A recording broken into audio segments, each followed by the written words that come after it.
Imagine mo ito 11 taon na silang mag-asawa, isa sa pinakamamahal na power couple ng showbiz, at sa kabila ng lahat ng glitz, glam, at spotlight, hindi pa rin nawawala ang pagmamahalan nila. Pero alam mo ba, sa likod ng mga larawan ng saya at kilig, may mga pagkakataong nakakaranas din sila ng selos, pag-aalinlangan, at mga hamon na hinaharap ng magkasama. Paano nga ba nila naitagal ang 11 taong pagsasama sa mundo ng showbiz na puno ng tukso at intriga? Samahan ninyo ako at tuklasin natin ang kanilang kwento. Magandang araw, mga kapamilya. Welcome sa Isli Star Buzz, kung saan hatid namin ang pinakakapanabik, pinakadramatic, at pinakaemosyonal na kwento mula sa mundo ng celebrities. Ngayon, nakatuon ang spotlight sa isa sa pinaka-iconic na power couple ng Pilipinas, sina Marian Rivera at Dingdong Dantes. Sa kanilang guesting sa YouTube show ni Jano Gibbs at Bing Loizaga, nagbukas sila ng puso tungkol sa sikreto ng kanilang matagumpay na 11 taon na pagsasama. Hindi lang puro kilig at saya, kundi tunay na love, effort, at sacrifice ang bumabalot sa relasyon nila.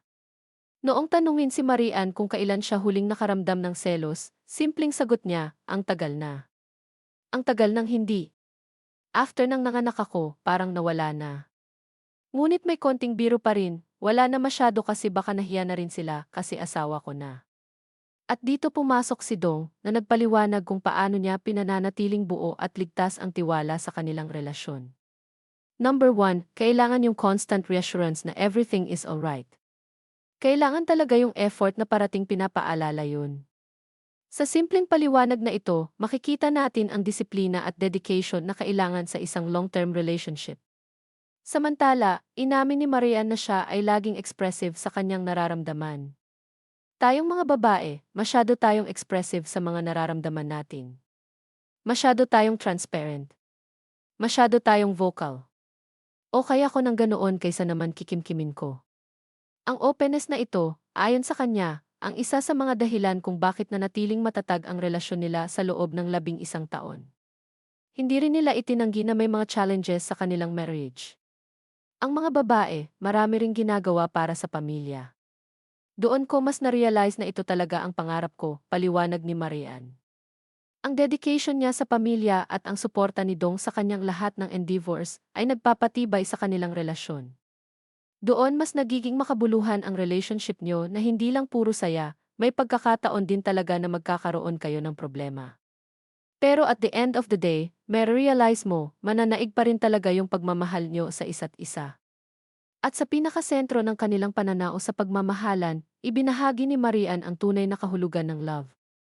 Para sa akin, ang true love talaga is hindi lang dahil gwapo siya ngayon, provider ko siya ngayon. Mas mamahalin ko siya sa mga panahon na kinakailangan na yung mga weakness niya ay napupunan ko. Nung nakita ko na napupunan ko yung weakness na yun, doon ko na-realize na kompatible talaga kaming dalawa at ibinigay talaga siya para sa akin, para tulungan ko siya at tulungan niya ako sa mga bagay na nahihirapan ako. Makikita rito ang malalim at sincere na commitment ng dalawa, hindi lamang sa romantikong aspeto, kundi sa pagbuo ng pamilya, pagtutulungan sa mga challenges, at pagpapalakas ng isa't isa sa bawat yugto ng buhay. At dito na papasok ang pinakadramatic na bahagi ng kanilang kwento. 11 taon ng pagsasama, hindi lang basta nagtagal dahil sa kilig at showbiz moments, kundi dahil sa walang sawang effort, openness, at pagpapahalaga sa isa't isa. Sa bawat pagsubok, sa bawat selos at misunderstanding, sila ay nanatiling magkaisa, mas matatag at mas committed. Ang kanilang kwento ay patunay na ang tunay na pagmamahalan ay hindi nasusukat sa kasiyahan lang, kundi sa kakayahang harapin ang lahat ng hamon ng magkasama. Para sa fans, para sa mga naniniwala sa true love, ang kwento nila Marian at Dong ay parang live example ng compatibility, patience, at growth sa isang relasyon. At sa mundo ng showbiz, kung saan laging may tukso at intriga, sila ang patunay na ang tiwala, respeto, at commitment ay talagang mahalaga. Sa huli, ang 11 taon na pagsasama ni Marian Rivera at Dingdong Dantes ay hindi lamang kwento ng kilig at glamour. Ito ay kwento ng pagmamahal, effort, sakripisyo, at mutual support.